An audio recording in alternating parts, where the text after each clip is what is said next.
कुछ करेंगे, हम कुछ करके दिखाएंगे तो दुनिया रनाटस को जानेगी। तो मैं चाहती हूँ दोस्तों, आप सभी लोगों को मेरी तरफ से बेस्ट विशेस है और मैं ऊपर वाले से दुआ करूंगी, माँ लक्ष्मी से दुआ करूंगी कि आपके हाथों में रहें और माँ सरस्वती आपके शब्दों में रहें कि आप जिस घर में जाएं, जिससे मिलें, जिस तक भी आपके शब्द पहुंचे, लोग आपकी बातों को सुने, अंडरस्टैंड करें और आपके साथ इस सिस्टम का हिस्सा बने। So again happy anniversary. और धन्यवाद करना चाहूंगी उन सभी सीनियर का जिनकी वजह से मुझे रेनेटस मिली है।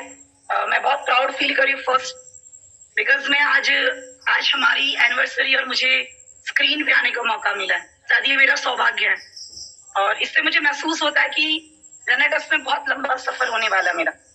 एंड सॉरी, थोड़ा सा वॉइस, कल बारिश में भीग गए थे वर्किंग करते करते, तो थोड़ा सा वॉइस का प्रॉब्लम होगा, ये नेटवर्क का इश्यू होगा। तो आदित्य जी आप मुझे कोऑपरेट करते रहे, बीच में जहाँ पे भी नेटवर्क वॉइस प्रॉब्लम होगा तो मुझे कनेक्ट करते रहिए। जी मैम, बिल्कुल। यस। सो आज के सेशन को स्टार्ट करने से पहले मैं एक स्टोरी आप सभी लोगों को सुनाना चाहती हूँ। देन आफ्टर स्टोरी में आप सभी लोगों को बताऊंगी कि किन के माध्यम से मुझे रेनेटस मिली है।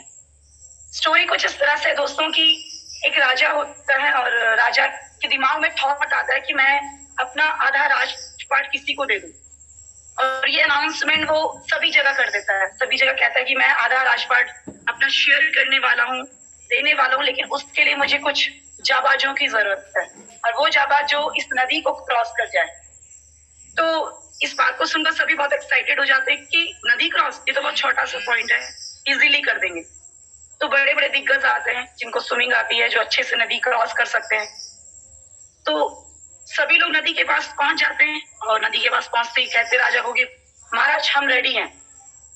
लेकिन टर्म एंड कंडीशन मॉर्निंग में पता चलती है, यानी कि जब स्विमिंग स्टार्ट होने लगती तो राजा कहते हैं कि इस नदी के अंदर बहुत सारे मगरमच्छ है, बहुत बड़ी बड़ी मछलियां है, कुछ सांप भी इसके अंदर है, और जो हिम्मत करके इसे क्रॉस कर जाएगा उसे मैं आधा राजपाट दे दूंगा। तो इस चीज को सुन के सब शॉक्ड रहते हैं और कहते हैं कि ये कैसी कंडीशन है, ये तो मैं कल बताया नहीं गया था। तो काफी लोग ऐसे होते हैं जो सोचते हैं भाई जहान है तो जहान है, हम इतना बड़ा रिस्क नहीं ले सकते, राजपाट तो मिलेगा लेकिन उससे ज्यादा इंपॉर्टेंट है हमारी जान। तो सब एक दूसरे को देख रहे होते हैं और बहुत कंफ्यूज होते हैं कि क्रॉस करे या ना करे। लेकिन होता क्या दोस्तों, सडनली एक अचानक से छपाक आवाज आती है और सबकी नजर पड़ती है कि कोई गिर गया नदी में। तो जो पर्सन गिर रहा होता है, यानी जो गिरा होता है, वो बिल्कुल नॉर्मल होता है, उसे ना स्विमिंग आती है, वो एक बहुत गरीब सा होता है, उसने आज तक कोई बड़ा महान काम नहीं किया होता है, उसका कोई टैलेंट नहीं होता है। तो सभी लोगों को बड़ा अजीब सा लगता है कि यार ये बंदा कैसे गिर गया, इसके अंदर हिम्मत कहाँ से आई। तो दोस्तों जो इंसान गिर रहा होता है, जो गिरा होता है नदी के अंदर, वो बहुत ही मुश्किलों से, क्योंकि उसे कहीं से मगरमच्छ उसके पैर पे आ रहे, कहीं से मछलियां उसे टच करी, कहीं से सांप उसे अपने उसमें करने की कोशिश करे, और वो करते करते करते करते नदी को क्रॉस कर जाता है। और नदी को क्रॉस करने के बाद जैसे ही नदी क्रॉस होती है तो वो देखता है कि सामने ढोल नगाड़े, बहुत सारे लोग उसका वेलकम करे, स्वागत करे, राजा उसके लिए बहुत सारी मालाएं लेके आ रहा है और उसका वेलकम किया जा रहा है। राजा फिर उसके पास आता है, अपनी वसीयत कहता है कि ये मेरी वसीयत है और इसमें आप अपना सिग्नेचर करिए, मेरा आधा राजपाट आपका है। तो वो कहता महाराज अभी रुको, ये मैं कर दूंगा, अभी रुको। वो कहता क्या हुआ, इससे कुछ अलग चाहिए? ठीक है, मेरी बहुत खूबसूरत बेटी है, अब इससे शादी कर लो। वो कहता नहीं महाराज अभी रुको। वो कहता प्रॉब्लम क्या है? वो कहता महाराज सब तो ठीक है, लेकिन ये बताओ मुझे नदी में धक्का किसने दिया। तो दोस्तों पता चलता है कि उसका एक ऐसा दोस्त जो उसके जैसा डरपोक था, उसके जैसा बिल्कुल नॉर्मल था, और जो चाहता था कि इसको नदी में मैं धक्का दूंगा, इसलिए दूंगा क्योंकि इसने कभी मुझे धक्का दिया था। लेकिन दोस्तों उस धक्के से उसकी जिंदगी बदल जाती है। सेम कुछ इस तरह से हम लोग भी नेटवर्क मार्केटिंग में आते हैं।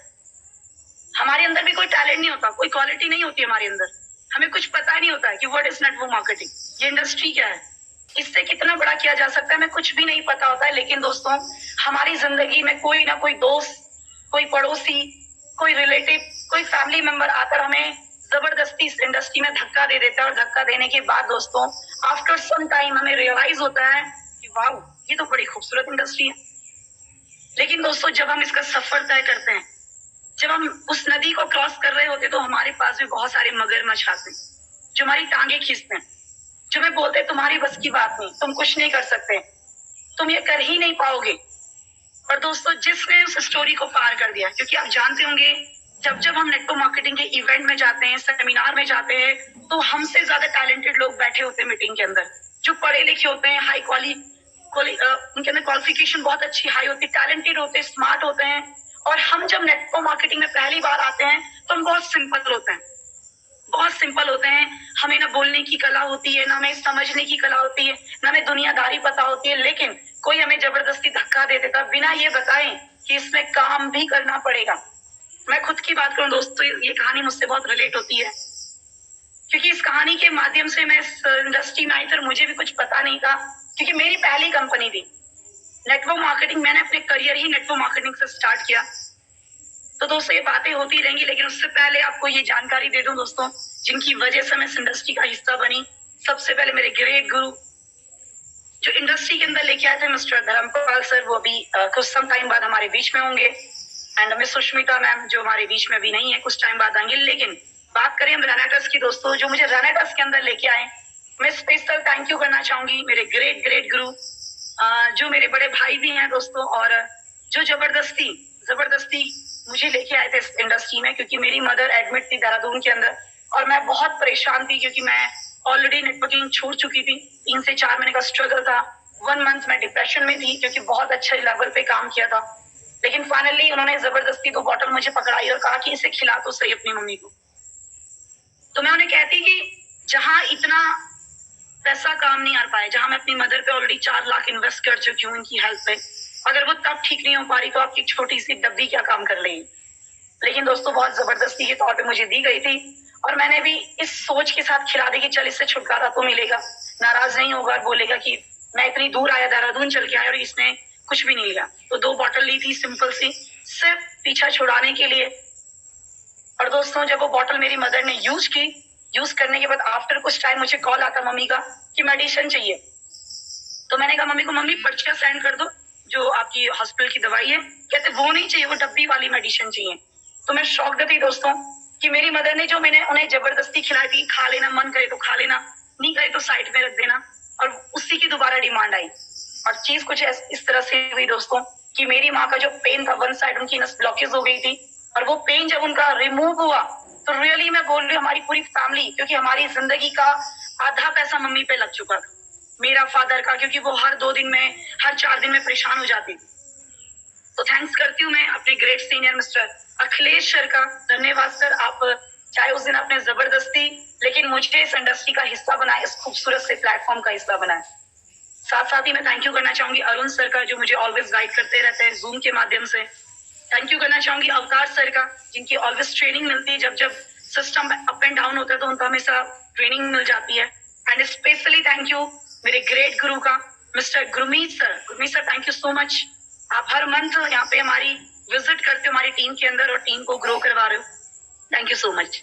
और साथ ही साथ दोस्तों आप सभी लोग जानते हैं कि अचीवर क्लब हम लोगों को किन के माध्यम से मिला है। अगर वो 2 पर्सन ना होते दोस्तों, वो 2 पर्सनालिटी ना होती, तो शायद हम लोगों को अचीवर क्लब नहीं मिल पाता। तो दिल से धन्यवाद करना चाहूंगी मैं राजवीर सेखो सर का, वीरवान चौधरी सर का। ये 2 एक ऐसी पर्सनालिटी दोस्तों, अभी मैं इनसे लाइव नहीं मिली हूँ, लेकिन मैंने जितना भी इनके बारे में सुना है, जितना भी इनके बारे में जाना है, हर जगह से सिर्फ यही सुनने को मिलता है कि शायद ये ना होते तो जिंदगी कुछ और ही होती।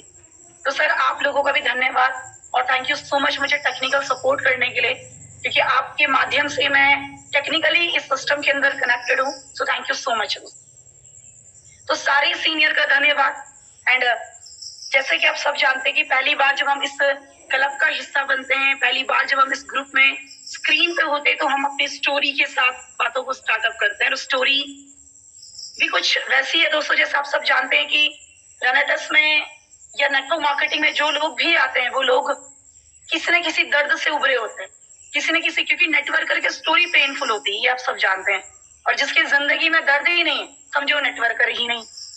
तो मेरी भी कुछ कहानी ऐसी थी।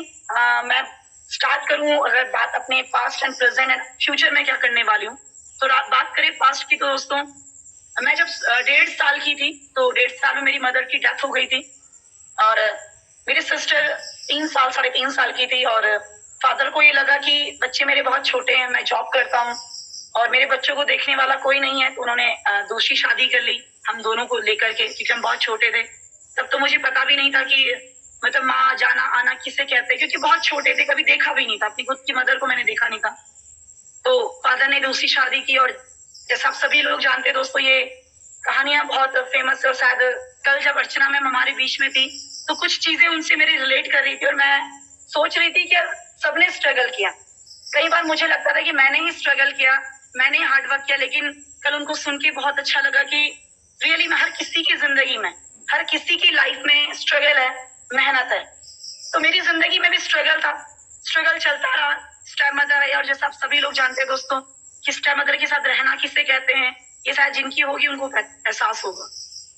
मेरी लाइफ चलती रही दोस्तों, बहुत छोटी सी उम्र में घर का काम करना, क्योंकि मेरी सिस्टर भी मम्मी के जाने के लगभग 2-2.5-3 साल बाद मेरी सिस्टर की भी डेथ हो गई थी, तो मैं सिंगल थी। ज्यादा टाइम मेरा दादी के साथ बीतता था, घर का सारा काम करना, घर के XYZ काम मैंने बहुत छोटी उम्र से सीख लिया था। सुबह 4 बजे उठना, चाय बनाना, घर का झाड़ू पोछा करना, फिर स्कूल जाना, स्कूल से रिटर्न आना, फिर वापस काम करना, ये लाइफ में चल रहा था। चलते चलते दोस्तों 10th क्रॉस हो गया। 10th के बाद फैमिली से बस एक रिक्वायरमेंट थी, क्योंकि मैं बहुत मिडिल फैमिली से हूँ दोस्तों, और कहते हैं कि मैं एक बात हमेशा मानती हूँ कि मिडिल फैमिली में जन्म लेना बड़ी बात नहीं है दोस्तों, ये कोई बहुत बड़ा पंगा नहीं है मिडिल फैमिली में, लेकिन मिडिल सोच के साथ जीना सबसे बड़ा पंगा है। आप चाहे रिच फैमिली में भी हो, बहुत अच्छी फैमिली में भी हो, लेकिन अगर आपकी फैमिली की सोच मिडिल है तो आप जिंदगी में तरक्की नहीं कर पाएंगे। और मेरे साथ भी कुछ ऐसा था, घर के हालात ज्यादा बुरे नहीं थे, कभी फाइनेंशियली उतना ज्यादा स्ट्रगल नहीं था, क्योंकि पापा ठीक ठाक कमा लेते थे। स्ट्रगल सिर्फ क्या था, एक प्यार का स्ट्रगल था जो फैमिली से नहीं मिल पाता था, हमेशा डांट झगड़े मारपीट ये रहता था फैमिली के अंदर। लेकिन सबसे बड़ा पंगा तब होता था दोस्तों जब कोई चीज करने की कोशिश करो। यानी मैंने जब 10th क्रॉस किया और मैंने फादर से डिमांड की कि पापा मुझे 11th और 12th पढ़ना है, तो हमारा जो स्कूल था वो घर से 7 किलोमीटर दूर था, और एक मिडिल फैमिली की लड़की अकेले 7 किलोमीटर दूर, क्योंकि मेरे गांव में जितनी भी लड़कियां सबने 10th की से ऊपर नहीं पढ़ा, लेकिन मैं पहली ऐसी लड़की थी जिसने डिमांड की कॉलेज पढ़ने की, स्कूल पढ़ने की, और वो भी घर से इतनी दूर। तो घर वालों को लगा कि पता नहीं क्या सोच के काम कर रही है, किसी ने सपोर्ट नहीं किया। लेकिन फाइनली फादर को वही ट्रिक कहता ना, एक ही ट्रिक मैं अपनाती थी कि पापा मेरी माँ होती तो शायद आज मुझे करवा ही देती, और इस बात पे पापा हमेशा इमोशनल हो जाते थे। उन्होंने सपोर्ट किया, मैंने 11th पढ़ा, 12th पढ़ा। 12th पढ़ने के बाद दोस्तों फिर दिमाग में थॉट आया कि 12वीं करके कुछ नहीं होना, क्योंकि मुझे ऐसा लगता था कि 12वीं करते ही जॉब मिल जाती थी, क्योंकि मुझे घर से छुटकारा चाहिए था। मैं किसी भी तरह से घर से बाहर निकलकर कुछ करके दिखाना चाहती थी, क्योंकि बचपन से जिंदगी में मेहनत देखी है, गुस्सा देखा है, नफरत देखी, लेकिन मुझे ऐसा लगता था कि शायद जॉब कर देने से, खुद कमा लेने से इंसान अपनी जिंदगी में आगे बढ़ने लग जाता है, तरक्की होने लग जाती है, खुशियां आ जाती है। क्योंकि मुझे मेरी टीचर हमेशा मुझे गाइड करती थी कि रजनी शादी मत करना, बस तू कुछ कर लेना लाइफ में, क्योंकि तू पढ़ने में बहुत अच्छी है, बहुत मेहनती है, हर काम को जल्दी कैच कर लेती है, इसलिए तू करियर में कुछ करना। और मैं अपनी जिंदगी में अपना मेंटर अपनी टीचर को मानती थी। लेकिन दोस्तों पंगा सिर्फ इतना था कि घर से सपोर्ट नहीं होता था, कभी भी सब घर से उस तरह का सपोर्ट नहीं मिला। फाइनली मैं कॉलेज के लिए जब स्कूल के डिमांड की मम्मी पापा से, तो उन्होंने एक ही बात बोली कि बेटा बहुत दूर जाना है, तेरी बस की बात नहीं, अकेले कैसे जाएगी। और मदर का एक ही रहता था कि इतनी दूर क्यों जा रही है, कल कोई बात हो गई तो हमारी फैमिली की रेपुटेशन का सवाल है। और ये बातें सुनकर मैं हमेशा से हिम्मत हार देती थी कि यार इनको ट्रस्ट ही नहीं मेरे पे। लेकिन दोस्तों पापा को हमेशा लगता था कि बेटी ने इतने टाइम तक कुछ नहीं किया तो आगे भी कुछ नहीं होगा। फाइनली मुझे स्कूल के लिए सपोर्ट मिला, मैंने अपना 11th किया, 12th किया कॉमर्स से। फिर मुझे मेरे टीचर ने समझाया कि बेटा 12th करके कुछ नहीं होने वाला है, लाइफ में तरक्की करनी है तो आपको कोई कोर्स करना पड़ेगा या कॉलेज करना पड़ेगा। बात कोर्स की आती तो शायद फैमिली से इतना नहीं था कि मेरे ऊपर इन्वेस्ट कर दिया जाता, लेकिन मुझे लगा चलो कॉलेज सस्ता सा है, कर लेते। लेकिन जिस दिन कॉलेज की डिमांड घर के अंदर की, घर में महाभारत हुई। आज तक कभी ऐसी महाभारत नहीं हुई। मेरे मामा जी, मेरी बुआ जी और बैठ के डिसाइड करे कि लड़की कॉलेज जाने की बात करी। आज तक खानदान में कोई गया नहीं, आज तक गांव से कोई गया नहीं, और ये यहाँ से 14 किलोमीटर दूर जाएगी, ये इतनी दूर जाएगी कॉलेज, वो भी अकेले जाएगी, तो क्या होगा। तो दोस्तों फाइनली वो सारी चीजें भी हुई, उससे भी हम उबर के बाहर निकले, कॉलेज स्टार्ट किया। और कॉलेज जाते एक फीलिंग थी मेरे अंदर, क्योंकि मैं बीकॉम कर रही थी और मुझे लग रहा था कि शायद मैं बीकॉम करूंगी और जैसे मेरा बीकॉम फाइनल हो जाएगा तो बैंक वाले मेरे घर पे आएंगे और कहेंगे आइए रजनी रावत जी, आपकी जॉब क्लियर हो गई है और आप स्टार्ट करिए। लेकिन फर्स्ट ईयर जब चला तो कॉलेज के हालात, क्योंकि सोचा कुछ और कर, कॉलेज में दिखा कुछ और। देखा कि कॉलेज में ना पढ़ाई हो रही, ना लोग, ना टीचर टाइम से आ रहे, कुछ भी अच्छा नहीं हो रहा था। और सबसे बड़ा प्रॉब्लम ये था कि मेरी जो अकाउंट्स की क्लास थी वो 3:30 बजे होती थी और मेरे गांव की लास्ट बस 3 बजे निकल जाती थी। तो हमेशा मेरा हफ्ते में 3 बार कॉलेज जाती और तीनों दिन मेरी कॉलेज की क्लास छूट जाती थी। तो कुछ भी अच्छा नहीं लग रहा था। किसी ने बात की कि आप ना टेक्निकल कुछ कोर्स करके देखो। सोचे चलो आईटीआई कर लेते हैं। आईटीआई के लिए दोस्तों पंगे बहुत है, बस लॉन्ग स्टोरी में नहीं जाना चाहती क्योंकि टाइम की कमी है और मैं शॉर्टली आप सब लोगों को शेयर करना चाहती हूँ। फिर आईटीआई स्टार्ट किया, गलती से किसी ने टेक्निकल लाइन सजेस्ट किया, टेक्निकल लाइन में गई। आईटीआई जब स्टार्ट किया तो जब काउंसलर के बाहर से जब काउंसलिंग के लिए आते हैं लोग, तो हम 3 गर्ल्स थी, बाकी सारे बॉयज थे क्लास के अंदर। तो जब हम तीनों लड़कियों को खड़ा किया गया, पूछा गया कि तुमने मैकेनिकल ये टेक्निकल लाइन क्यों चूज किया, तो मेरी साथ की जो 2 लड़कियां थी वो कहती कि हमने इसके बाद ना हम तो या तो बीटेक करेंगे या पॉलिटेक्निक करेंगे और आगे टीचिंग के लिए अप्लाई करेंगे। और मेरे से पूछा गया तो मैंने कहा सर मैं तो जॉब करूंगी। तो सारी क्लास हंसी मेरे पे, कहते पागल है क्या, लड़कियां मैकेनिकल नहीं बनती, मैकेनिकल लाइन से लड़कियां कभी भी जॉब डायरेक्टली नहीं करती, आप टीचिंग के लिए अप्लाई कर सकते हो या कुछ और करके देख सकते हो। तो दोस्तों उस दिन में दिल टूटना किसे कहते हैं वो मुझे एहसास है, क्योंकि मैंने कॉलेज के लिए जिद की, मैंने आईटीआई के लिए जिद की, और कैसी जिद की मुझे पता है, कितनी थप्पड़ मुंह पे पड़ जाती थी, कितना स्ट्रगल करना पड़ता था मम्मी के साथ, वो मैं जानती हूँ। क्या क्या कहकर मुझे घर से निकलना पड़ता था। स्कूल की फीस, कॉलेज का जो रेगुलर मेरा किराया होता था दोस्तों, वो जब रिलेटिव घर पे आते थे उसको बचाकर, पॉकेट मनी बचा कर मैं जाती थी। लगभग कई कबार तो ऐसा टाइम आता था दोस्तों पैदल भी कॉलेज जाना पड़ता था जब किराया नहीं होता। लेकिन मुझे उस दिन एहसास हुआ कि ना मैं कॉलेज ठीक से कर पा रही हूँ, ना मैं आईटीआई ठीक से कर पा रही हूँ, तो मैं करूंगी क्या लाइफ में, मुझे तो कुछ मिलेगा ही नहीं। और कंफ्यूजन बहुत था, हमेशा सोचती रहती थी, सोचती कि क्या होगा क्या होगा। लेकिन कहते हैं दोस्तों कि जब आपकी चाहत स्ट्रांग होती है तो राहत आपको मिल जानी कि राह आपको मिल जाती है। और मेरी जिंदगी में कुछ इस तरह से नेटवर्क मार्केटिंग आई। बहुत टफ टाइम चल रहा था, सिर्फ सोचती थी कि अगर मैं नहीं सक्सेसफुल हुई स्कूल उससे, कॉलेज से नहीं सक्सेसफुल हुई अगर आईटीआई करके, तो डेफिनेटली मेरी शादी कर देंगे। और मैं शादी बिल्कुल भी नहीं करना चाहती थी, क्योंकि मैंने अपनी मम्मी पापा के झगड़े देखे हैं और मेरी आज तक जितनी फ्रेंडों ने शादी की किसी को भी मैंने खुश नहीं देखा। तो मुझे शादी से हमेशा पहले से बहुत डर लगता था कि मेरी लाइफ में अगर कल मैंने आज भी ही टफ टाइम और कल भी ही टफ टाइम रहे तो ये शायद मैं बर्दाश्त भी नहीं कर पाऊंगी और शायद पता नहीं लाइफ में क्या डिसीजन हो जाए। इसलिए मैं हमेशा सोचती थी कुछ करूं, पहले लाइफ में कुछ बन के दिखाऊं। फाइनली दोस्तों नेटवर्क इंडस्ट्री मेरी जिंदगी में एंटर करी। एक ऐसी लड़की जो मुझे काफी टाइम से नोट कर रही थी, वो मेरे पास आती और कहती मैम आपको काफी टाइम से नोट कर रही हूँ, आप यहाँ पे कुछ करने जा रहे हो, आईटीआई करते हो और साथ में आप इसी रूट से जाते हो, मैं भी इसी रूट में रहती हूँ, मेरा बगल वाला गाँव है और मैं एक प्रोजेक्ट में काम करती हूँ, आप आएंगे, संडे को मीटिंग है। तो मैंने कहा संडे के अलावा कोई भी दिन तू बता ले मैं आ जाऊंगी, मैं संडे को नहीं आऊंगी क्योंकि संडे को फैमिली अलाउ नहीं करती है। संडे को आना मतलब घर में पंगा हो जाना कि इतनी लेट में कहाँ जा रही है, संडे को क्यों जा रही, कॉलेज नहीं है, स्कूल नहीं है, आपका ना आईटीआई होगा ना कॉलेज होगा, आप संडे को कहाँ जा रहे हो। तो कहते मैम हमारी तो मीटिंग ही सिर्फ संडे को लगती है। तो कहा चलो ट्राई करके देख लेते। गई दोस्तों अपने गांव से 4-5 लोगों को रेडी करके गई कि चलो कोई मीटिंग होने जा रही है, कोई पर्सन आने जा रहे, देख लेते। गए दोस्तों मीटिंग में बैठे, लगभग 60 लोग मीटिंग के अंदर बैठे, तो बहुत हल्ला गुल्ला चल रहा था और मेरे को कुछ भी समझ नहीं आ रहा था। मैं रियली बोलूं, जब इससे पहली वाली कंपनी में मैं गई थी मुझे कुछ भी समझ में नहीं आ रहा था, लेकिन एक बात समझ में आ रही थी कि उन सब लोगों के चेहरे में एक अलग सी चमक थी, एक अलग सा एक्साइटमेंट था। उन लोगों को देखकर महसूस हो रहा था कि जिंदगी में कुछ बड़ा करना चाहते हैं, क्योंकि वो जब एक्साइटमेंट दिखा रहे थे, जब स्टेज पे जा रहे थे, अपना इंट्रोडक्शन दे रहे थे, तो उनमें से किसी की भी बातें छोटी नहीं थी, सब बड़ी बड़ी बातें कर रहे थे। और मुझे भी महसूस हुआ कि यार ये वाली जिंदगी तो मैं चाहती हूँ, यही वाली लाइफ तो मुझे चाहिए। मुझे प्रोजेक्ट समझ नहीं आया, मुझे नेटवर्क इंडस्ट्री समझ नहीं आई, लेकिन मुझे लोग समझ आए, मुझे लोगों की बातें समझ में आई। और समझने के बाद दोस्तों डिसीजन लिया कि चलो इसे स्टार्ट करते हैं। लेकिन झटका तब लगा जब पता लगा कि 11,000 देने हैं, तो उसको सोच के हल्के से पीछे हो गई। 1 से 2 हफ्ता वेट किया, कोई फॉलोअप के लिए घर नहीं आया, लेकिन फिर से वही लड़की मेरी वापस हमारे गांव में आई। उन्होंने मुझे दोबारा से समझाया और कहा कि मैडम आप एक बार स्टार्ट तो करो, देखो तो सही। दोस्तों एडजस्ट किया, जुगाड़ करके अपनी फ्रेंड सर्कल से जुगाड़ किया और स्टार्ट किया।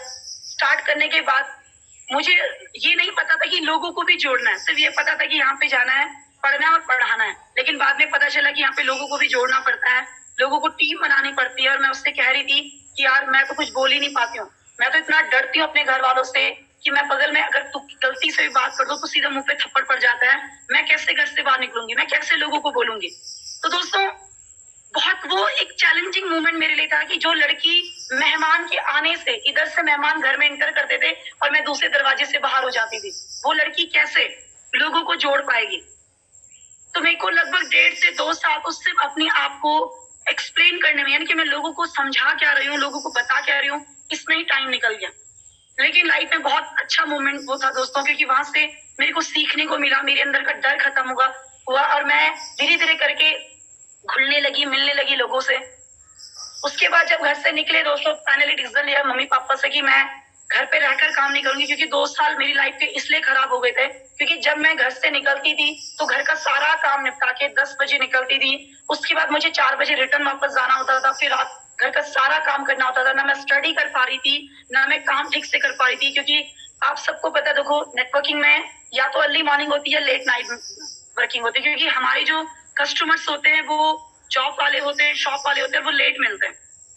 तो मैं ठीक से वर्क नहीं कर पा रही थी, तो डिसीजन लिया कि घर से बाहर रह के काम करना है। और बहुत लोगों ने मतलब फैमिली या रिलेटिव, जो हमेशा होता है दोस्तों, ये एक लड़की को बहुत बड़ा चैलेंज है, क्योंकि सबसे पहले तो एक मिडिल फैमिली की लड़की घर से बाहर निकलने का, जॉब करने का डिसीजन ले तो वो बहुत बड़ा चैलेंज है। और उसके ऊपर अगर वो नेटवर्क मार्केटिंग कर रही है, मार्केटिंग वाला काम कर रही है, तो समझो वो किसी महाभारत से कम नहीं है। क्योंकि लोगों को ये लगता है दोस्तों कि हम जैसी मिडिल फैमिली की लड़कियां सिर्फ शादी कर सकती हैं, सिर्फ फैमिलियां बना सकती है, सपने पूरे नहीं कर सकते। और ये बात मुझे हमेशा से चैलेंजिंग लगती थी।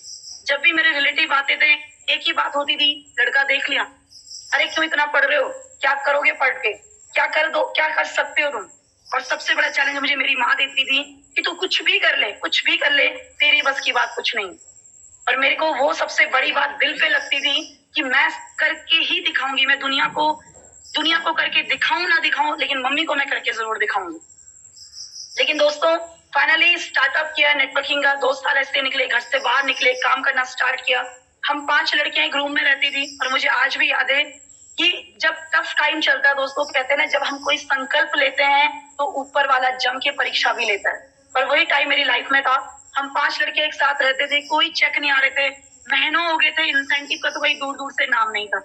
मुझे याद है हम लोगों ने 3 दिन टमाटर में चलाए, 1 किलो टमाटर लेके आए, उसे काटते थे, मैं सबसे सीनियर थी, उसे काट के नमक मिला के सबको खिलाती थी और कहती थी जाओ फील्ड में जाओगे, जहां जाओगे, दिन में कोई खाना खाने के लिए गलती से भी पूछे तो हाँ बोल के आना, खाना खा के आना, क्योंकि रात के लिए कुछ नहीं है। और जब रिटर्न आओगे, क्योंकि हम जिस एरिया में काम कर रहे थे वहां प्याज की खेती होती थी, गन्ने की खेती होती थी, कि जब रिटर्न आओगे बैग में प्याज भी लेके आना और गन्ने भी लेके आना, उसी से रात को एडजस्ट करेंगे।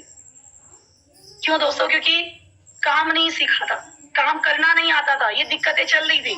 फाइनली दोस्तों धीरे धीरे करके स्टेप बाय स्टेप आगे बढ़ते रहे, इंडस्ट्री समझ आने लगी, काम समझ आने लगा, कैसे लोगों को प्लान करना है, फॉलो करना है, ये समझ आने लगा। और मैं रियली बोलूं, मेरी जिंदगी के वो 4 साल जब मैंने सही प्रकार से नेटवर्किंग की, जिंदगी में किसी एक मेंटोर को चूज किया, एक गुरु चूज किया, जब उनकी गाइडलाइंस मुझे स्टेप बाय स्टेप मिलने लगी, तो धीरे धीरे करके वो लड़की जो एक सिंपल सी लड़की थी, जिसने कभी जिंदगी में कुछ भी अच्छा नहीं देखा था, कुछ भी लाइफ में क्या स्टाइल होता है, लाइफ को क्या किस तरह से जिया जाता है, लाइफ में सपने देखे थे लेकिन पूरे कैसे होते हैं, ये सब कुछ नहीं पता था। तो फाइनली दोस्तों जब एक गुरु डिसाइड किया, मेरी सीनियर, मेरी मैम, जब उन्होंने मुझे गाइडलाइंस दी और गाइडलाइंस देने के बाद एक वो लड़की जिसने कभी कुछ नहीं देखा था, मेरा सफर शुरू हुआ दोस्तों एक छोटे से मोबाइल फोन से, क्योंकि मेरे पास एक फोन तक नहीं था, मेरे पास फोन तक नहीं था। मुझे आज भी याद है कि मैं ड्रेस भी सीनियर से दी हुई, यानी कि मैंने एक ड्रेस को 3-3 साल चलाया, इस तरीके से लाइफ चल रही थी। तो फाइनली जब अच्छी गाइडेंस मिली, मेरा सफर स्टार्ट हुआ दोस्तों एक छोटे से मोबाइल फोन से स्टार्ट हुआ था, और लास्ट फाइनल तक मैं iPhone 6s तक आज पहुंच पाई। यहाँ तक मैंने अपनी जिंदगी को स्टार्ट किया। पहली अचीवमेंट जब नेटवर्क इंडस्ट्री को समझा, इसकी पावर को समझा, सीनियर को फॉलो किया, मेंटरशिप क्या होती है, टीम डेवलपमेंट क्या होता है, ग्रोथ क्या होती है, पहला। सेकंड दोस्तों, एक वो लड़की जो पैदल जाया करती थी और पापा से एक बार गलती से बोला, पापा साइकिल लेके दे दो, पैदल में बहुत दिक्कत आती, धूप लगती है, अकेले जाना पड़ता है। फिर वापस घर आके काम भी करना मम्मी के साथ, जल्दी आ जाऊंगी, साइकिल दे दो। तो पापा का एक फेमस डायलॉग हमेशा मुझे मिलता था, अपनी इतनी औकात नहीं है। और दोस्तों जिस लड़की को ये वेडिंग लड़की औकात नहीं है, उस लड़की ने एक साइकिल से अपने सफर को स्टार्ट किया। साइकिल तो खरीदी नहीं दोस्तों, पहली अचीवमेंट अपनी स्कूटी ली थी, और स्कूटी के बाद आज दोस्तों 6 लाख की कार सिर्फ नेटवर्क मार्केटिंग से ली है। जिसने कभी साइकिल की डिमांड की थी दोस्तों, साइकिल नहीं मिली थी, उस लड़की ने आज अपनी यहाँ पे अपनी कार नेटवर्क इंडस्ट्री से परचेज की। जब मैंने अपना कॉलेज स्टार्ट किया था, मुझे याद है आज भी, मैंने पापा को बोला था, पापा बहुत टाइम लग जाता है, बहुत टाइम लगता है, मेरी क्लासेस छूट जाती है, बस पकड़नी पड़ती 3 बजे की, प्लीज प्लीज रूम का रेंट दे दो। पापा सिर्फ 1500 रुपए किराया है, और उसमें भी हम 2 लड़कियां रहेंगी तो 50-50 हो जाएगा, इतना दे दो। तो अगेन वही डायलॉग मुझे मिलता था पापा की तरफ से, अपनी इतनी औकात नहीं है बेटा, ऐसे सपने आसमान में उड़ने के सपने मत देखो, पैर उतने पसारो जितनी चादर है। साला आज समझ में आती है कि चादर बड़ी क्यों नहीं हो सकती, डबल बेड की चादर भी तो होती है, और खान में चले जाओ तो इतनी लंबी चादर है कि पैर पसारते पसारते थक जाओगे। लेकिन दोस्तों वो चीज रहा, वो चैलेंज रहा कि वो रूम का रेंट जब नहीं मिला फैमिली की तरफ से, और हमेशा से जब घर जाती थी तो ताऊजी लोगों का एक ही ताना, क्योंकि हमारा जो घर था गाँव का घर, वो ताऊजी लोगों की जमीन पे था, तो दिमाग में थॉट था, क्योंकि मैंने सुना था कि नेटवर्क मार्केटिंग में लोग घर भी बनाया करते हैं। तो दोस्तों घर बनाया, और आज मुझे बहुत प्राउड फील होता है कि मैं इस इंडस्ट्री का पार्ट हूँ। जिस लड़की को कभी रूम का रेंट नहीं मिला करता था दोस्तों, उसने 22 लाख रुपीस का 22 लाख इन्वेस्ट करके अपना डिजिटल होम बनाया अपने लोकल एरिया के अंदर। जिस लड़की को कभी घर से बाहर निकलने की परमिशन नहीं थी दोस्तों, मैं अपने घर से लोकल शहर में आने के लिए भी 50 बार सोचा करती थी कि जाएं कि नहीं जाएं, घर वाले भेजेंगे कि नहीं भेजेंगे। उस लड़की ने इस इंडस्ट्री से दोस्तों 1 नहीं 2 बार फॉरेन ट्रिप किया, कई बार 5 स्टार क्लब का सफर किया, और लाइफ क्या होती, लाइफ को किस तरह से अमीरों जैसी जिंदगी क्या होती है, वो जिंदगी को एंजॉय किया सिर्फ और सिर्फ नेटवर्क मार्केटिंग की बदौलत। तो बहुत बहुत धन्यवाद करना चाहूंगी मैं नेटवर्क मार्केटिंग में दोस्तों, इस इंडस्ट्री ने वो लाइफ स्टाइल मुझे दी है। लेकिन मैं फिर इतना सब कुछ होने के बाद अब बात ये बनती है कि रनटस क्यों, मैं रनटस में क्यों आई, मैं घर गाड़ी बनाने के बाद इस इंडस्ट्री को चूज क्यों किया, मैं अचीवर क्लब का हिस्सा क्यों बनी, ये सबसे बड़ा पॉइंट बनता है।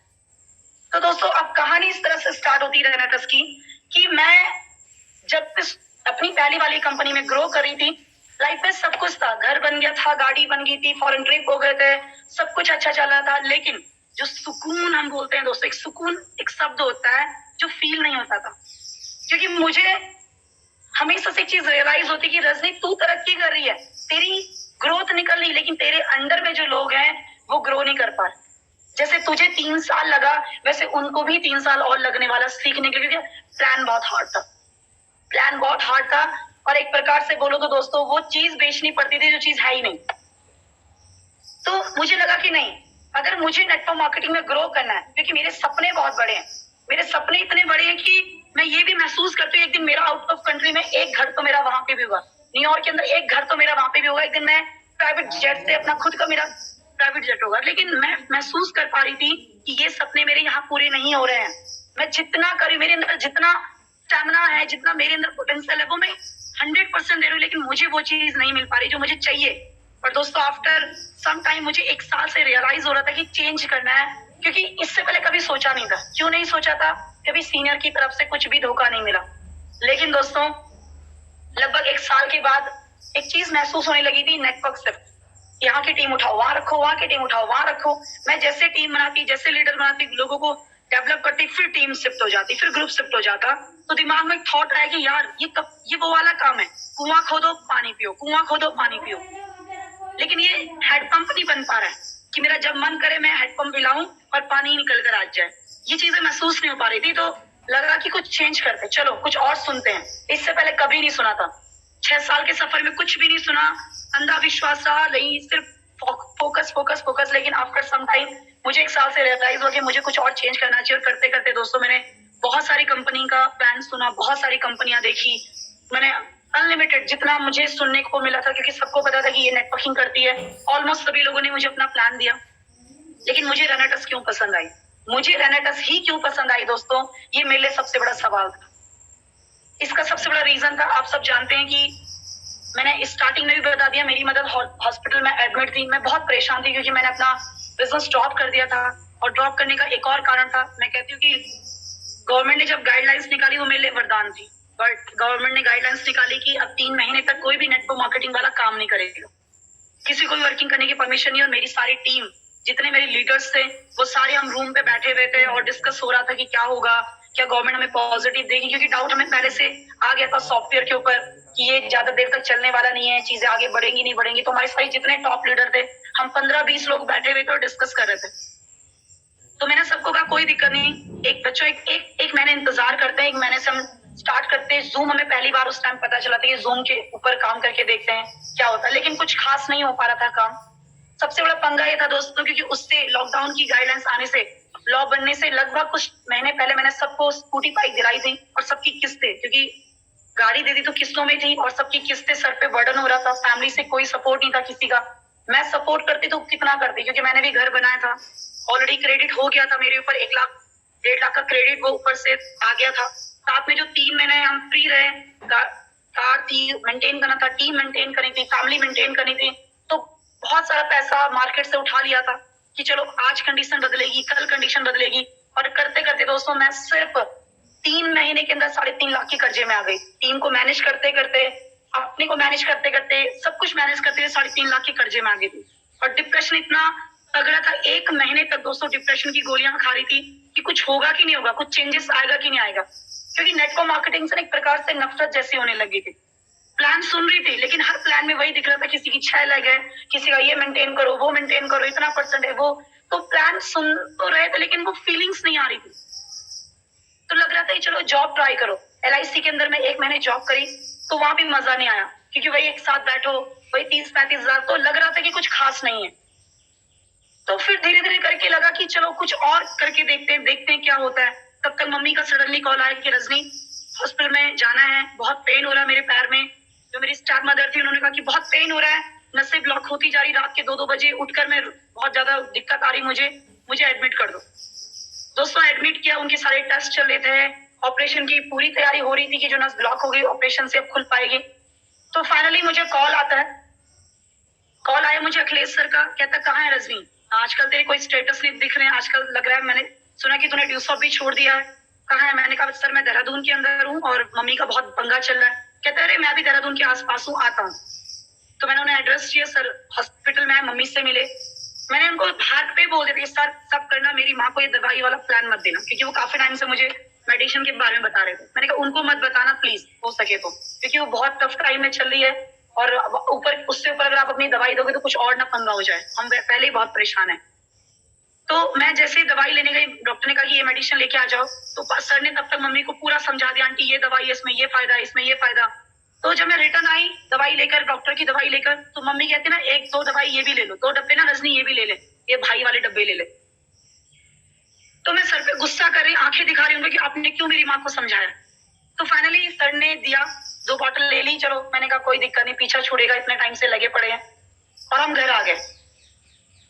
डॉक्टर ने कहा कि आफ्टर 1 हफ्ता 2 हफ्ते बाद आप आ जाना, अभी इनके टेस्ट होने, इनका ये लेवल बढ़े हुए, सारी कुछ चीजें उनकी हाई थी जिस वजह से ऑपरेशन नहीं हो सकता था।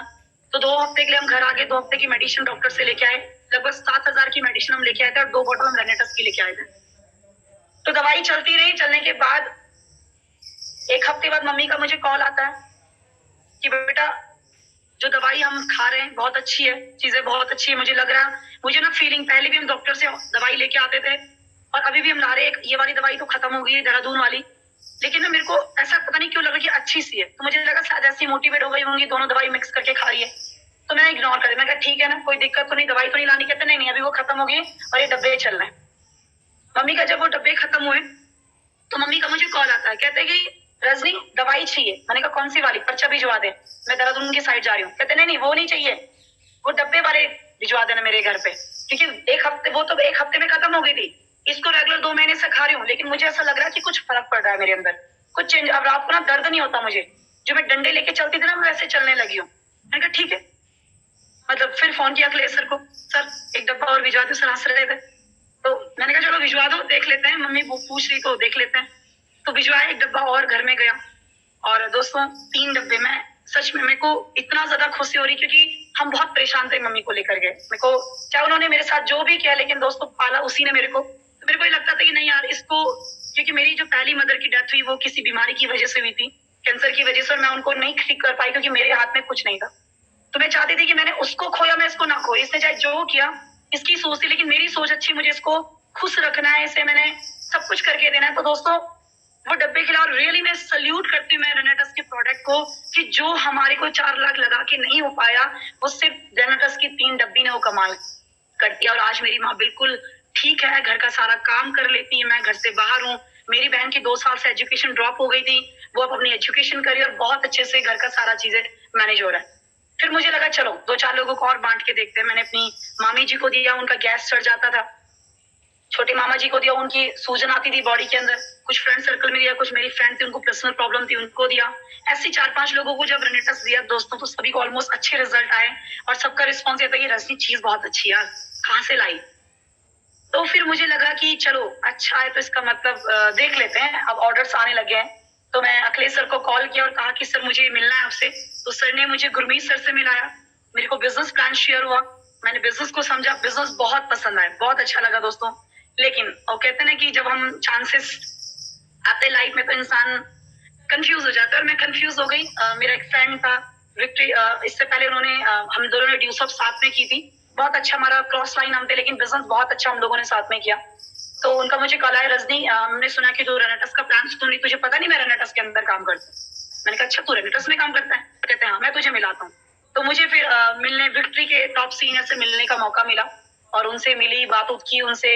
मुझे कैरी देने का कि आपको इतनी बड़ी कैरी दे देंगे और ये दे देंगे वो दे देंगे, और मैं भी मोटिवेट हो गई, चलो यार करना ही है काम। तो फिर मैं कहा अखिलेश अभी नया नया है, इसको ज्यादा नॉलेज भी नहीं होगा, इसको 2-4 महीने हुए वहां, तो डायरेक्टली मैं विक्ट्री के टॉप लीडर से कनेक्टेड हो रही हूँ। और ठीक है यार, लीडर से कनेक्ट होने से थोड़ा रैपो भी बनी रहेगी और काम करना आसान हो जाएगा।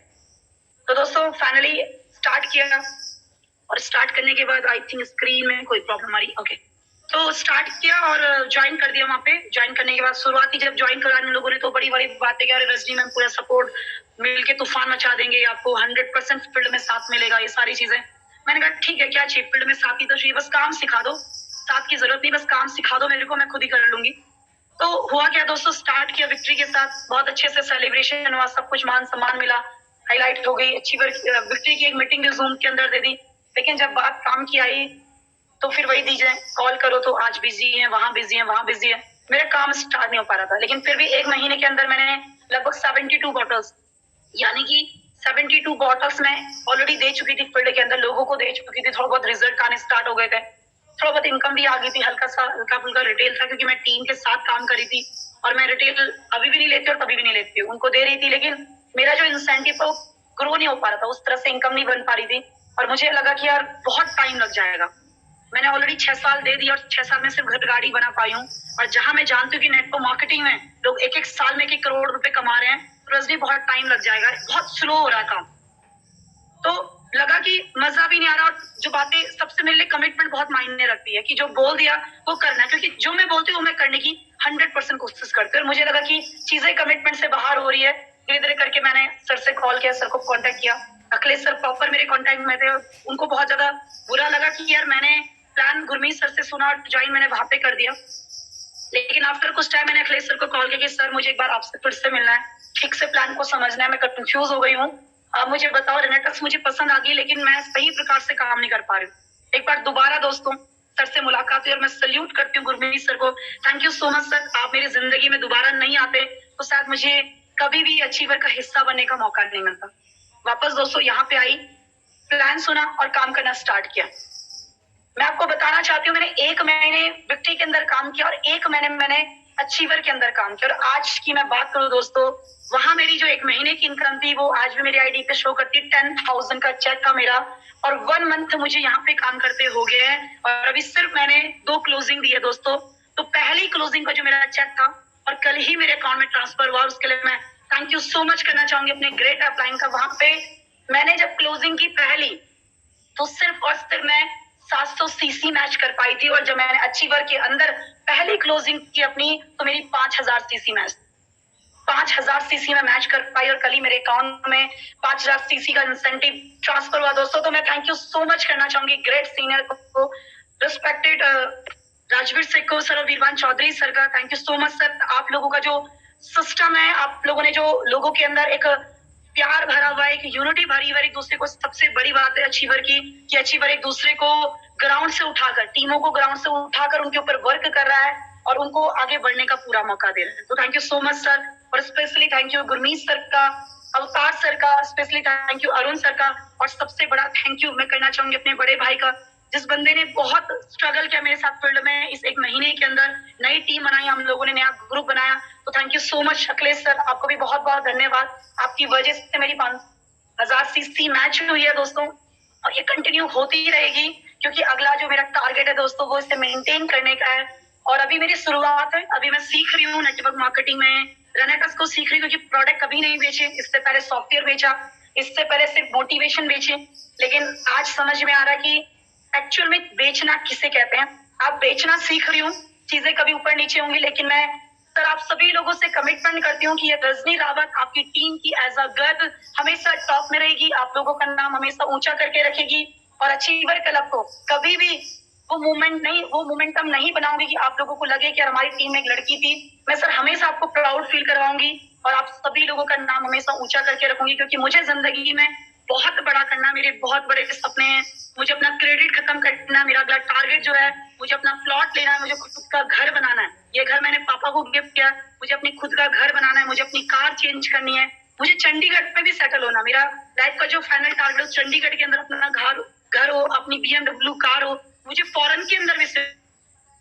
ये सब कुछ मुझे आप लोगों की बदौलत मिल सकता है, आप लोगों के ग्रुप की बदौलत मिल सकता है। मैं अपना 100% दूंगी, बस आप लोगों का साथ चाहिए होगा। और मैं सभी जितने भी यहाँ पे अचीवर्स के लीडर्स हैं, मैं आप सबसे यही कहना चाहती हूँ दोस्तों कि हम किस्मत वाले हैं, हम किस्मत वाले हैं कि हमें अचीवर मिली है, ऐसा ग्रुप मिला है जो ग्राउंड से उठा करके कहते हैं कि जो गधे को भी घोड़ा बनाने का काम कर देता है। ये वो ग्रुप है दोस्तों जो स्टार्टिंग में कहानी सुनाई थी ना कि नदी में डाल करके बचाता है, ट्रेनिंग देता है कि कैसे मगरमच्छों से बचना है, कैसे उन सांप से बचना है, कैसे उन मछलियों से बचना है जो आपको निगल के खा देती है, और आपको वहां तक पहुंचाता है कि जब आप इस स्ट्रगल भरे टाइम को क्लियर कर देते हो तो आगे चलकर लोग आपका स्वागत कर रहे होते हैं, आपका सम्मान कर रहे होते, आपके लिए क्लैपिंग कर रहे होते, और एक राजपाट एक कर रही होती है। और ये सब कुछ मैं जानती हूँ दोस्तों कि अचीवर के अंदर 100% मिलेगी, क्योंकि मैंने सिर्फ और सिर्फ एक महीने के अंदर ये रियलाइज किया कि कितना सीनियर अपने जूनियर के लिए सोचते हैं। क्योंकि जब मेरा टेक्निकल काम क्लियर नहीं हो पा रहा था तो मेरी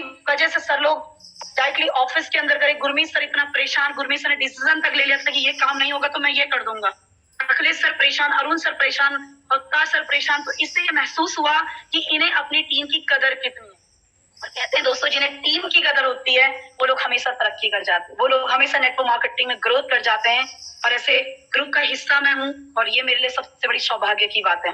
बाकी दोस्तों बातें बहुत सारी है करने को, आज मेरा फर्स्ट डे है, बहुत सारी ट्रेनिंग है, बहुत सारे एक्सपीरियंस है, बहुत सारी चीजें आप लोगों को बतानी है, लेकिन मौका मिलेगा दोबारा तो जरूर आप लोगों के साथ शेयर करूंगी। बस अपनी बात को यहीं पे वाइंड अप करूंगी, और फाइनली मैं थैंक यू करना चाहूंगी अपने ग्रेट चैंपियन, अपनी टीम लीडरों का दोस्तों, जिनकी वजह से मैं यहाँ पे 5000 सीसी कंप्लीट कर पाई हूँ। आप सब लोग मेरी जिंदगी का बहुत बड़ा पार्ट है, और आपके बिना रजनी कुछ भी नहीं है, मेरी कोई औकात नहीं अगर मेरी टीम नहीं है। तो आप सब लोग को सल्यूट। टीम कम टाइम में अच्छी बन गई है, लेकिन एक एक का नाम लूंगी तो बहुत टाइम लग जाएगा, लेकिन फिर भी थैंक यू करना चाहूंगी अंकित जी का, लक्ष्मी मैडम का, रुचि मैम, राहुल जी का।